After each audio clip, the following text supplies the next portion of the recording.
Hello ನಮಸ್ಕಾರ, ನೀವು ನೋಡ್ತಾ ಇದ್ದೀರಾ ಇಂಡಿಯಾ ಫಸ್ಟ್. ನಾನು ರಕ್ಷತ್ ಶೆಟ್ಟಿ. ಈಗ ಹೆಡ್ಲೈನ್ಸ್. ಅಪಹರಣ ಕೇಸ್ನಲ್ಲಿ ಜೈಲು ಹಕ್ಕಿಯಾದ ರೇವಣ್ಣ ಈಗ ಮೌನಿ.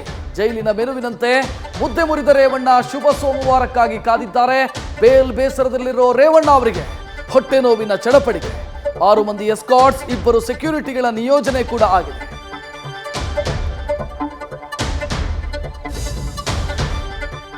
ಪೆನ್ ಡ್ರೈವ್ ಕೇಸ್ಗೆ ಸಂತ್ರಸ್ತೆಯೊಬ್ಬರು ಬಿಗ್ ಟ್ವಿಸ್ಟ್ ಕೊಟ್ಟಿದ್ದಾರೆ. ದೌರ್ಜನ್ಯ ಒಂದ್ ಕಡೆ ಆದರೆ ದೂರು ಕೊಡೋದಕ್ಕೆ ಕಿರುಕುಳ ಬೇರೆ. ಹೀಗಂತ ರಾಷ್ಟ್ರೀಯ ಮಹಿಳಾ ಆಯೋಗಕ್ಕೆ ಕಂಪ್ಲೇಂಟ್ ಹೋಗಿದೆ. ಇತ್ತ ವಕೀಲ ದೇವರಾಜೇಗೌಡಗೆ ಕಾಲ್ ಮಾಡಿ ಸಂತ್ರಸ್ತೆಯಾದಂಥ ಮಹಿಳೆ ಹೊಳೆನರಸೀಪುರ ಠಾಣೆಗೆ ದೂರು ಕೊಟ್ಟಿದ್ದಾರೆ.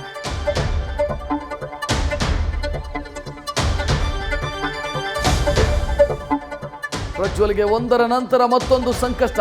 2ನೇ ಸಂತ್ರಸ್ತೆಯಿಂದ 164 ಹೇಳಿಕೆ ದಾಖಲಾಗಿದೆ. ಟ್ರಾನ್ಸ್ಫರ್ ಲೆಟರ್ ನೆಪದಲ್ಲಿ ದೌರ್ಜನ್ಯದ ಪುರಾಣವನ್ನು ಮಹಿಳಾ ಅಧಿಕಾರಿಗಳು ಬಿಚ್ಚಿಟ್ಟಿದ್ದಾರೆ.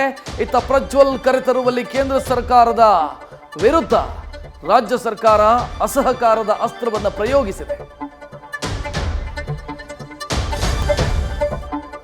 ಈಕೆ ಚಂದನವನದ ಸೌಂದರ್ಯ ಸಿರಿ, ಕಿರಿತೆರೆ ಹಿರಿತೆರೆಯಲ್ಲಿ ಫಳಫಳ ಅಂತ ಪ್ರಜ್ವಲಿಸ್ತಾ ಇರೋ ಈಕೆಗೆ ಅಶ್ಲೀಲ ವಿಡಿಯೋ ಸಂಕಷ್ಟ ಎದುರಾಗಿದೆ.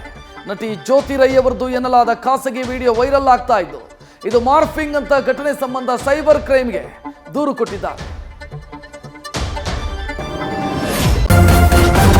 ನ್ಯೂಸ್ ಫಸ್ಟ್, ನಿರ್ಭೀತಿಯಿಂದ ನಿಮ್ಮ ಪರವಾಗಿ.